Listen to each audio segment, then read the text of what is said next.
bisa nkaho nta cyabaye. Ntabwo ari byo. Buri munsi kuba twahuriye hano ni nacyo kinzana hano. Nabonye umwanya wo kuza nkinegura, narangiza nkagenda. Ibihungabanya umuryango nyarwanda kubikoresha uburyo bwo ari bwo bwose. Iyo ubona umubare wa abana bashakanye ejo bundi b'imyaka 20, umwe n'9 undi n'5 bashakanye n'uwa 30 abakiri muto n'abashakaniye, ntabwo ari intambara, ntabwo ari ukurwana hagati yabo ya buri munsi. Bashakanye bagira umuryango utuze, amahoro, ndetse umere neza ugenda. Ntabwo ari ukwirirwa abandi. Rero abana batoya ku mihanda, njya mbibona, nkurikira ibintu no kuri social media, no kwicyo intambara zirirwa zirihuza abana bato bambara ubusa bakajya ku muhanda, bakambara ubusa, uwambara ubusa ararata iki undi adafite, twese tudafite. Kwambara ubusa, kwambara ubusa, nta dini iribaho ryo kwambara ubusa. Nta muryango ubaho kwambara ubusa. Ariko burya kwambara ubusa ntabwo ari bwa busa. Burya bambaye ubusa no mu mutwe. Ni ubusa buri mu mutwe. Nicyo kibazo, niho bishingira. Mbwira rero ukuntu wakwemerera umuryango nyarwanda kubaho gutyo, ukibwira ko nubwo twicaye hano twebwe nk'abayobozi mu nzego zitandukanye, inshingano tuzaba twuzuza ni izihe? Ni izihe? Tuzibaze, ni izihe? Ni zambika ubusa abanyarwanda, uko abana tubarera. Ariko ari abana, ari abakuru, ari iki, nuko turerwa, uko turera. Ba bandi rero navuze b'ibiyobyabwenge, ugasanga mu bakuru, abantu bakuru mu muryango, ariko bya biyobyabwenge nibyo bivamo ingaruka zindi z'imiryango guhora irwana buri munsi. Wanakwicaza n'abantu ukababaza turi murapfa iki? Hakazamo rero bya bindi buri wese yumva ko ari uri mukuri. Ntawe ushobora korohera undi, wabiganire, bakemure ibyo ushaka. Ineza ushaka niyo n'undi ashaka. Uruhare tugira twebwe nk'abayobozi, baba mu madini, baba muri leta, ni uruhe ruhare tugira rwo kugabanya ibyo bintu muri twe, mu miryango, hanze? Turebe hirya, tubyihorere, tuvuge ngo bibe uko bishatse. Twaba tumaze iki se? Twaba twebwe inshingano zacu ari izihe? Tugende duhere mu ikuzo gusa, twirebe, twumve ko turuta abandi cyangwa dukora, ariko abandi biba uko bibaye. Ntabwo wujuje ya nshingano, urabeshya. Ikintu cyo kubeshya, cyo kudakoresha ukuri, ubuyobozi ubwo ari bwo bwose, bwaba ubwigisha bwo mu madini, bwa bushobozi buri mu nzego za leta, ariko noneho bitari n'ibyo. Ntabwo rega abantu bose bari muri leta cyangwa bari mu madini. Ubushobozi n'ukuri bukwiye kuba gukoreshwa no mu bantu gusa, mu muryango wawe, nta ushyize idini iruhande ugashyira ko leta iruhande, no mu muryango wawe ikiganiro ugirana n'umuryango wawe gishobora gufasha kubaka ni ikihe? Ukwiye kubyibaza buri munsi. Ntabwo uzareka kurera mu muryango wawe ngo idini rizakurerere cyangwa leta izakurerere. Ntabwo ari byo. Bikwiye guhera kuri wowe. Ndetse ntitwimakaze ibidakwiye kuba mu bantu ngo tubyemere bibeho, bikoreshwe, bise nkaho nta cyabaye. Ntabwo ari byo. Buri munsi kuba twahuriye hano ni nacyo kinzana hano. Nabonye umwanya wo kuza nkinegura, narangiza nkagenda. Ibindi uko bizaba biraturenze. At least abemera ko hari ibiturenze ndimo, ariko ntabwo bindenze kuvuga icyo ntekereza. Ndetse ubwo ndi mu nzira yo gufasha, wenda niyo kaba ari akantu gato, bya bindi biva mu kumenya biganisha mu gukora. Niba hari icyo umuntu yatangaho umusanzu, twese tujye tuwutanga.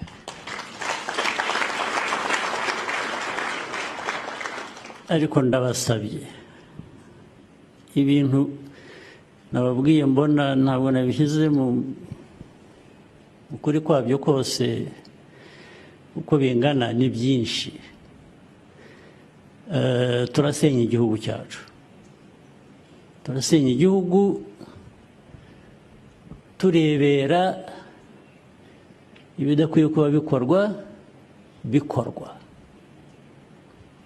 Isindo, ibiyobyabwenge, indwano z'urudaca zitarangira buri munsi abantu baba bari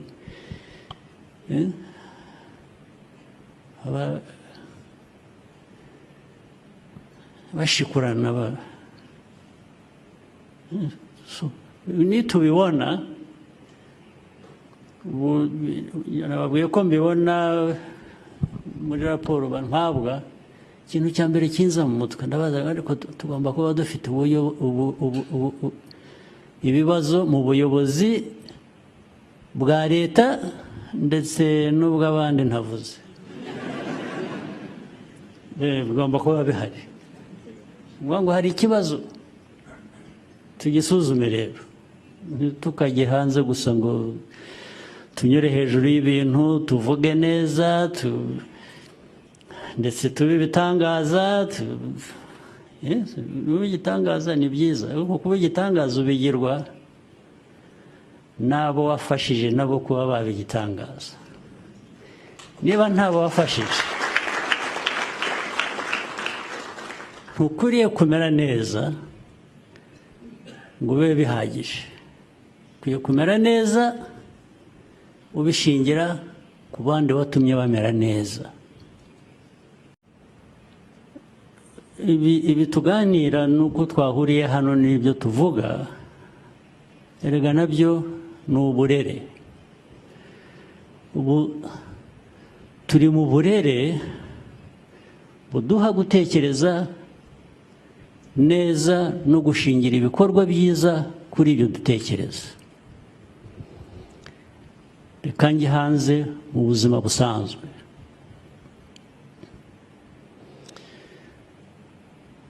Mbona raporo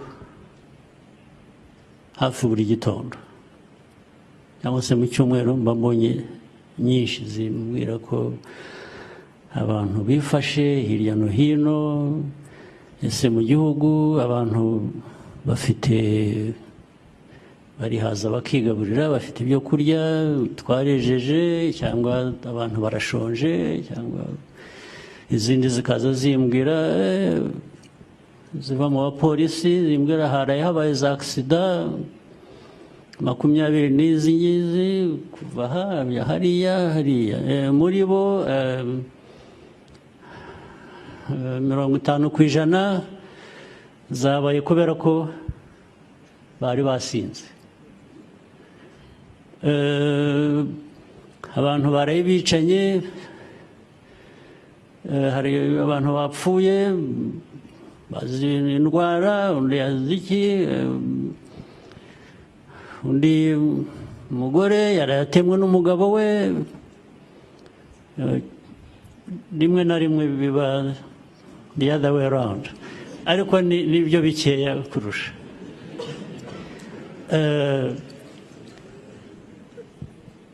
Ibintu byinshi abandi twafashe, abantu bangana batya twasanze bari mu biyobyabwenge,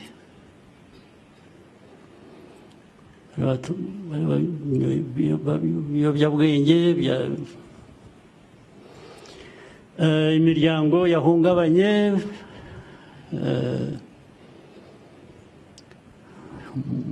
mu mago n'abana batoya bagishakana, bamaze amezi bashakanye bataragira n'urubyaro. Hari imanza zingana zitya baraye batandukanye, ntibumvikana, bararwana cyangwa baragira batya, ibintu byinshi. Dushatse rero kugira ngo twuzuze inshingano zacu, hari abatuyobora mu bintu by'amadini, inyigisho zishingira kuri ibyo ngibyo, dukwiriye kwibuka kubikoresha uko bishobotse kugira ngo tugabanye ibihungabanya umuryango nyarwanda. Kubikoresha uburyo ubwo ari bwo bwose. Iyo ubona umubare wa abana bashakanye ejo bundi b'imyaka 20, 19, undi 5 bashakanye, n'uwa 30 abakiri muto, ibyo bashakaniye ntabwo ari intambara, ntabwo ari ukurwana hagati yabo ya buri munsi. Bashakanye bagira umuryango utuze, amahoro, ndetse umere neza, ugenda ukura. Ntabwo ari ukwirirwa abandi. Rero abana batoya ku mihanda, njya mbibona, nkurikira ibintu no kuri social media no ku cyo intambara zirirwa zirihuza abana bato bambara ubusa bakajya ku muhanda, bakambara ubusa, uwambara ubusa ararata iki undi adafite, twese tudafite. Kwambara ubusa, kwambara ubusa, nta dini iribaho ryo kwambara ubusa. Nta muryango ubaho kwambara ubusa. Ariko burya kwambara ubusa ntabwo ari bwa busa, burya bambaye ubusa no mu mutwe. Ni ubusa buri mu mutwe, nicyo kibazo, niho bishingira. Mbwira rero ukuntu wakwemerera umuryango nyarwanda kubaho gutyo, ukibwira ko nubwo twicaye hano twebwe nk'abayobozi mu nzego zitandukanye, inshingano tuzaba twuzuza ni izihe? Ni izihe? Tuzibaze, ni izihe? Ni izambika ubusa abanyarwanda, uko abana tubarera, ariko ari abana, ari abakuru, ari iki, nuko turerwa. uko turera ba bandi rero navuze b'ibiyobyabwenge ugasanga mu bakuru abantu bakuru mu muryango ariko bya biyobyabwenge nibyo bivamo ingaruka zindi z'imiryango guhora irwana buri munsi buri munsi buri munsi wanakwicaza n'abantu ukababaza turi murapfa iki hakazamo rero bya bindi buri wese yumva ko ari uri mukuri ntawe ushobora korohera undi ngo babiganire bakemure ibyo ushaka ineza ushaka niyo n'undi ashaka uruhare tugira twebwe nk'abayobozi baba mu madini baba muri leta ni uruhe ruhare tugira rwo kugabanya ibyo bintu muri twe mu miryango hanze turebe hirya tubyihorere tuvuge ngo bibe uko bishatse twaba tumaze iki se twaba twebwe inshingano zacu ari izihe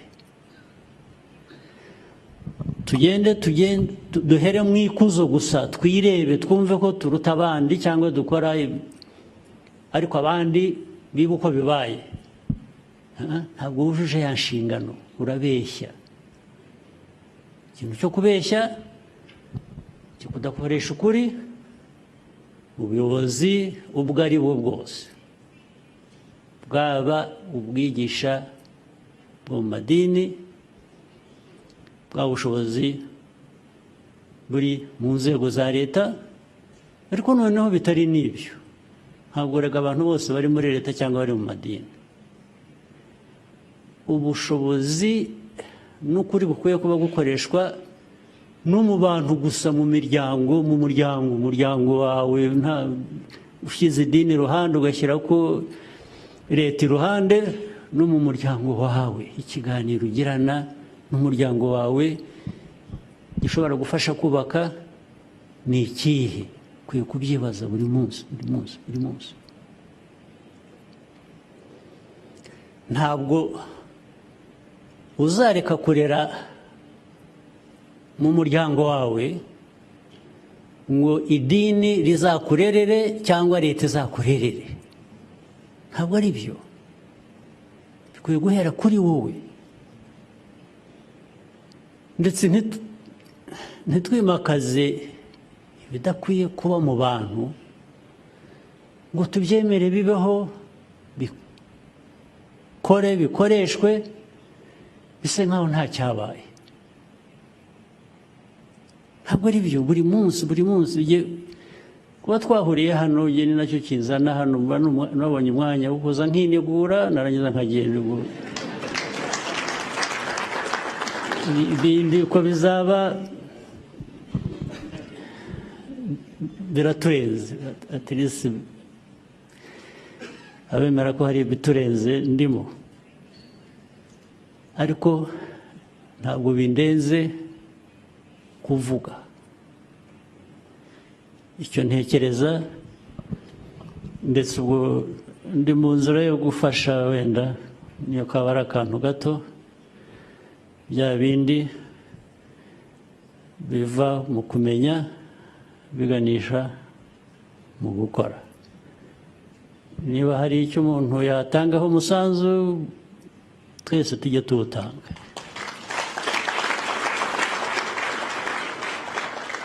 ariko ndabasabye ibintu nababwiye mbona ntabwo nabishyize mu ukuri kwabyo kose uko bingana ni byinshi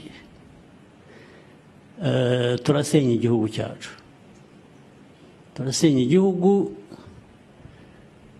turebera ibidakwiye kuba bikorwa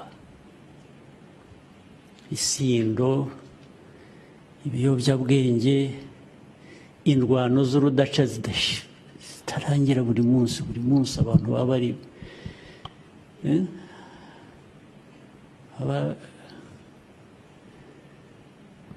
bashikurana nitubibona nababwiye ko mbibona muri raporo mpabwa, ikintu cya mbere kinza mu mutwe ndabaza ariko tugomba kuba dufite ibibazo mu buyobozi bwa leta ndetse n'ubw'abandi ntavuze, bigomba kuba bihari. Ngo hari ikibazo tugisuzume rero, ntitukajye hanze gusa ngo tunyure hejuru y'ibintu tuvuge neza ndetse tube ibitangaza. Kuba igitangaza ni byiza, ariko kuba igitangaza ubigirwa n'abo wafashije nabo kuba baba igitangaza. Niba ntabo wafashije ntukwiriye kumera neza ngo ube bihagije, ukwiye kumera neza ubishingira ku bandi watumye bamera neza. Waba ufite inzozi zo kugera kure mu bijyanye na muzika? Iki ni cya kigo cyigisha muzika ku rwego mpuzamahanga, bakwigisha computer hamwe no gutunganya amajwi, audio production. Umunyeshuri wize muri iki kigo abanyenerwa natumurebereho ku murimo abikesha ubumenyi yahawe n'abarimu b'inzobere bigisha muri iki kigo. Abanyeshuri bahiga bakaba bakomereza amasomo yabo hanze y'u Rwanda babifashijwemo n'iki kigo mu rwego rwo gukarishya ubumenyi n'ubushobozi. Muri iki kigo hacumbikirwa abana barangije primaire, abarangije troncome, abarangije segonderi, yewe n'abarangije kaminuza. Kandi tubafitiye amacumbi y'abahungu ndetse n'ay'abakobwa. Muramenya ntimucikwe n'aya mahirwe mboneka rimwe yo gukomereza amasomo hanze y'u Rwanda. Abifuza kwiga muri iki kigo mwadusanga mu mujyi wa Kigali Kimironko. Ukeneye kumenya byinshi birambuye wasura imbuga nkoranyambaga zacu YouTube, Twitter, Instagram na Facebook kuri General TV Rwanda, cyangwa ukadusanga aho dukorera Kigali Kimironko. Ku bundi busobanuro wabariza kuri 0788328205 cyangwa 0788717539. Isi ya none, ikoranabuhanga niryo terambere ryawe ry'ejo hazaza.